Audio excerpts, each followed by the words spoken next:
Hey everybody, this is Paul doing a dividend video. Um, I know some of the people that have subscribed to my channel recently for DoorDash content might be like, whoa, what's this? So these are videos that I was doing long before I was doing DoorDash. So these are basically just me kind of going over my portfolio, my thoughts on the recent market moves, that type of stuff. And this is where I also stick all my DoorDash money for those wondering. So right now, today is March 14th, 2023. It is 11 a.m. So I guess let's go over the market. So the big news this week was supposed to be, where's it at? It's in here somewhere. I know I saved a copy of it. But the big news this week was supposed to be the CPI report. That was supposed to be the big thing. That was supposed to be the big thing that everybody cared about, and just this big thing that was gonna drive the market and do all kinds of stuff. And it's not even on the front page of CNBC anymore. It's down here in a little. It's down here. It's this number right here prior to this weekend would have guaranteed a 50 basis point increase in the federal Fed funds rate, which is zero point 0.5, for those wondering. So this would have basically been 5.25, give or take a little. But as you can see, it's well off of that. It's not even close to 5% right now. This could very quickly change. This very quickly could change depending on what the Federal Reserve says on the 22nd here when they have their meeting, because we're in something called a quiet period right now where we don't have to hear their constant news every day. So, what happened? Basically, a bunch of banks got into a bunch of stuff that they didn't understand. They had no risk management. And instead of waiting for all of them to fail, the Federal Reserve, the FDIC, and the Treasury all rode into the rescue this weekend and did some pretty significant stuff. That's pretty. I don't think. I think they. It's a very interesting situation what they did, and they did some very interesting stuff. So basically, they guaranteed the depositors. So you're only supposed to be insured up to 250,000. They guaranteed that up to 100% just because reasons. Even though those people were more than likely going to get their money back over a period of maybe like 6 months as they sold off assets of the bank. So they guaranteed all of that. Um, I guess this is kind of the other thing. This is the other time bomb that was sitting out there, and I didn't think about this, but there was a time bomb that was just kind of sitting out there. So these are called mark to market. You might be asking yourself, what is mark to market? So, and as you can see, SIVB is on here, Silicon Valley Bank's on here, so you can get the general idea what happened here. These banks hold treasuries, they hold mortgages, they hold things that are supposed to be safe. Typically, there's this thing where if they raise interest rates, then you can't sell the treasury that you have. So say if you bought a bunch of 1.84% yielding treasuries, there's typically things that they can do to offset those risks. SIVB didn't have any way of offsetting those risks. So they were holding a bunch of 1.84% yielding treasuries, and rates were going up to 5%. And that was on the 10-year that they were holding on. The 2-year was at 5%.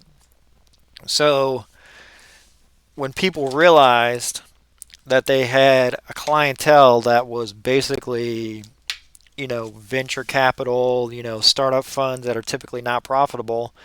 So you have a bunch of funds that are literally setting money on fire. So they're pulling money out faster than they're depositing new money because they're losing money.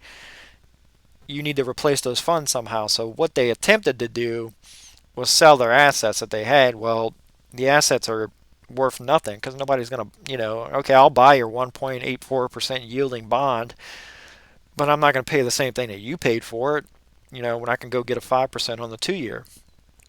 So they sold it for pennies on the dollar and at a loss. So they had to raise money. So there was a bank run when all the venture capitalists were like, everybody who's with me better get out of that bank now. So goodbye, Silicon Valley Bank. Um, So that's one thing that happened.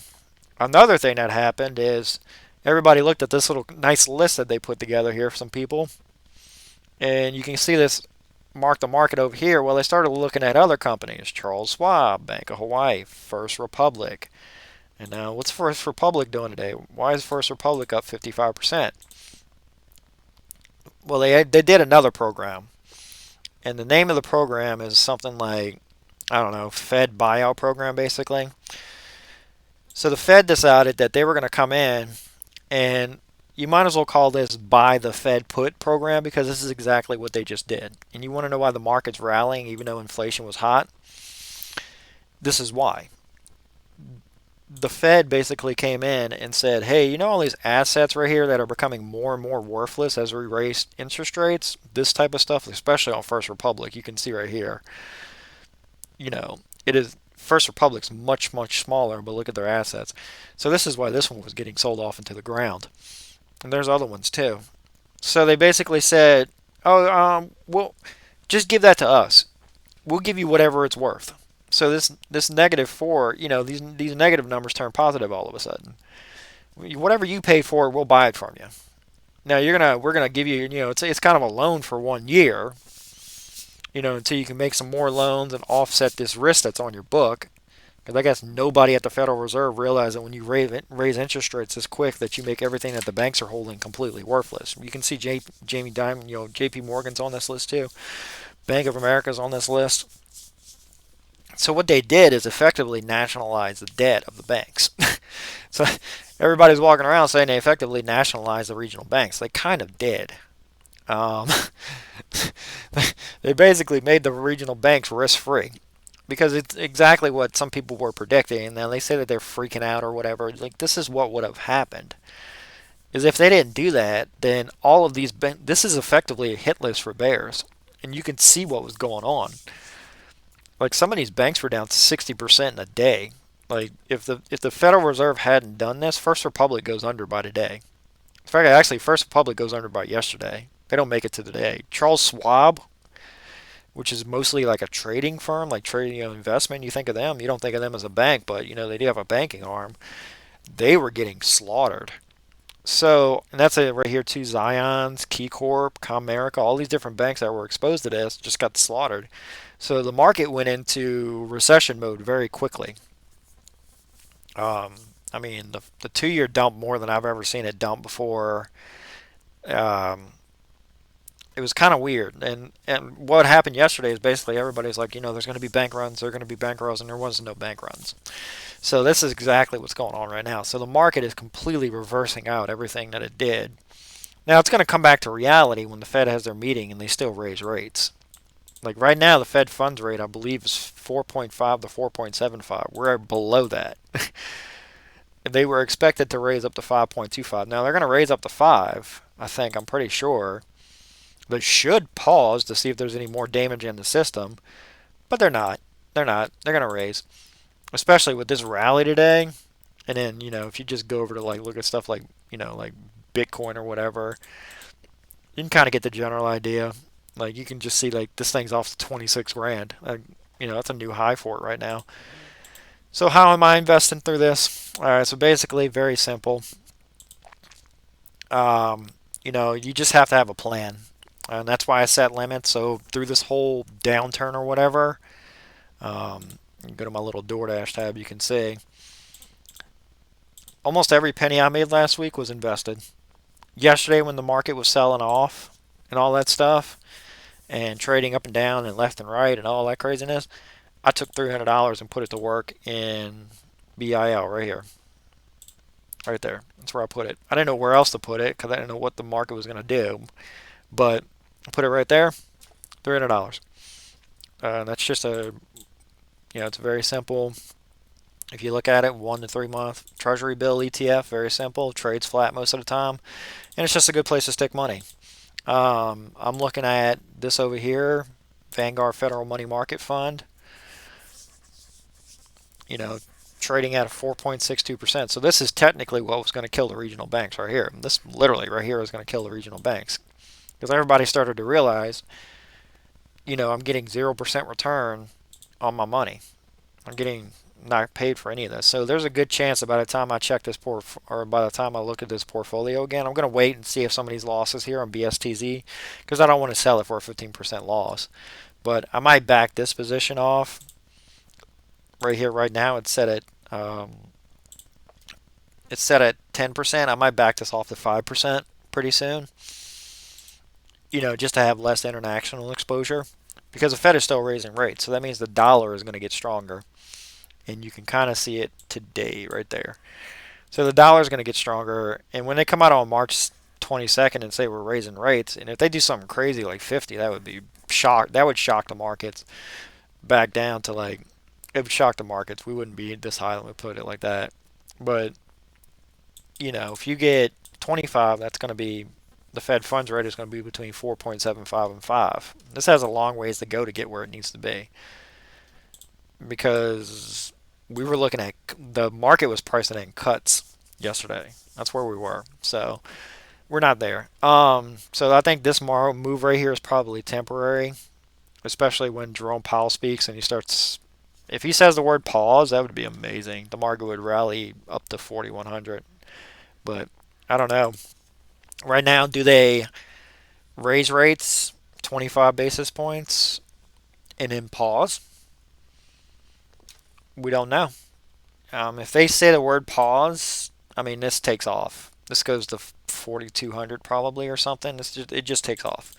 So, all the factors are out there, but this was the one that was building up in the background. That's typically how this stuff works. Typically, nobody cares about this stuff, because if these mature, they're going to mature at the price that with a 1.84% profit, for example, in Silicon Valley Bank's situation.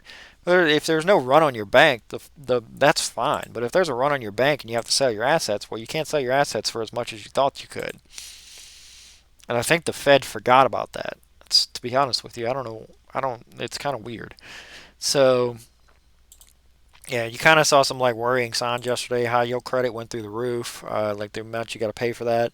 So I wish I had like more to say on the market, but yesterday, this weekend effectively changed everything. So I had all these awesome graphs that I was going to show. I was going to show like non-farm payrolls, like this, for example, like non-farm payrolls in that CPI report. That would have been a 50 basis point rise right there, going by the Fed's logic. But you can kind of get the general idea. As soon as this kind of stuff hit, this is what the market did. Like, these are big banks this is when Signature was still trading. You could see down 50%. Like, when your banks start trading like this, that's when the Fed starts talking about backing off. But like, these are just, so it depends on what the Fed does. And like, you can kind of get the general idea. There's other things that are out there that are not covered by these new programs. So you still have this in the background. Delinquent car loans are going up to as high as they were. Or you can kind of, right here, the little green line right here. So these are the different types of delinquencies on different types of things. So you have consumer finance, auto, retail card, and bank card. You can kind of get the general idea. Is like, they're at I wouldn't say record high, but I mean, they're at a high compared to like where we've been. So you got auto loans that are starting to actually, if you look at this, auto loans are starting to default at a higher rate than they have since this chart goes back to 2006. So you can kind of get the general idea. There are other problems in the system that if they raise rates, they are going to make them worse. And this is where a lot of your inflation's coming from, even though it was negative on this last report, which makes no sense. But, these types of things are still out there. But when you have this, the second and the third largest bankruptcies in U.S. history, what do you address first? Do you ease financial conditions, or do you keep raising? So I have a feeling by next month, and especially if they keep raising, you're going to hear about regional banks having their mortgage portfolios effectively nationalized, like included in that same buy the Fed put program, basically, because mortgages are sitting on the bank's balance sheets and they're not selling. Like people are taking out these mortgages now, they're still paying them, but how about the auto loans? How many banks are exposed to auto loans? Type of thing. So you have a lot of auto loans that are out there that are going to be like they're raising rates on those. So at some point, the market is going to turn around and look back at the bond market and go, oh, these numbers are still going up. This has a long this should probably go up another 50 basis points. Like this should be at 5. There's no reason this isn't at 5 right now. So what I would say is just kind of be careful about your risk and know what you want your exposure to be to the market. So I added one for SPHD and I added one here today. But I might add more into BIL, or I might add more into that Vanguard fund because the ultimate goal is this right here. So I can add up to that amount into BIL and still be perfectly within my ultimate goals that I want to get to. And BIL is only set to 2%. I could set this to 5%. So I could back BST and I could back that off and I can, add a Vanguard fund in there. So there's more than likely a really, really good chance I'm going to add one of these Vanguard money market funds into here pretty soon. Um, but there's a few others like, I was looking at, or just any money market fund just to have it as an option. So, but I'm not even sure I would include that in here because it would literally just be a glorified savings account. So I might not even include it in here. I might just keep this the same and then include the money down here as like part of it as in cash. That's high yielding. So that's kind of where we're at right now. I would especially if you're just like a regular person looking at this, there's no reason to have your money sitting in a 0% yielding checking account. There's a reason why the regional banks were having trouble in the first place is because everybody's pulling their money. I'm getting things in the mail from local banks that are talking about money market funds that they have high yield savings accounts that are offering 4.5%. It's crazy if you don't have it sitting there. It's literally a free 4.5% on your money. So that's definitely what you want to look at. Like I said, right now, just have a plan, know how you want your investments put. But right now, I can tell you, at some point, this market is going to look at this bond market when the Fed refuses to cut and they're going to hike, and it's going to reverse this. There's no way. Like this is going to reverse. So I would just kind of like be on the lookout for that. And there's a reason why Moody's came out today and still downgraded banks because even though we're doing this today, there's still some problems here. His regional banks still have a lot of problems. And I think you're going to hear more about like different Fed programs to make sure that these regional banks don't just go bust. So that's where we're at today. Let me know what you think in the comments, and then everybody have a nice day. Thank you.